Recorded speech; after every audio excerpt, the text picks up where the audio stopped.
হালকু, আমার বাড়ি থেকে কিন্তু অন্য জায়গায় বিয়ের কথা বলছে। তুই বিড়ি খাওয়া বাদ দিয়ে একটা চাকরি খুঁজে নে, না হলে আমাকে অন্য ভাতারের লাউড়া চুষতে হবে।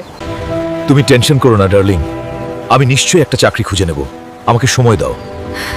শালা কি ভারী প্যাসেঞ্জার রে বড়া, কিন্তু আমাকে টাকা জোগাড় করতে হবে, আমার মালের নাহলে অন্য জায়গায় বিয়ে হয়ে যাবে।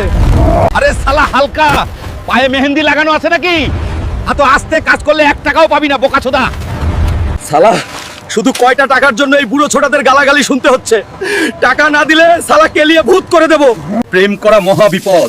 ওই জরিনাকে বিয়ে করার জন্য এখন আমাকে লোকের হাগামুতাও পরিষ্কার করতে হচ্ছে। ছি ছি।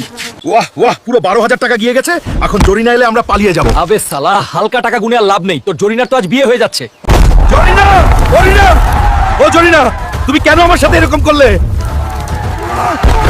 আবে মোটা থোদা হালকা, তুই 12,000 এনেছিস আর আমার এই ভাতার একদিনে 12 লাখ নিয়ে এসছে। তোর মতো গরিবকে কেন বিয়ে করবো রে?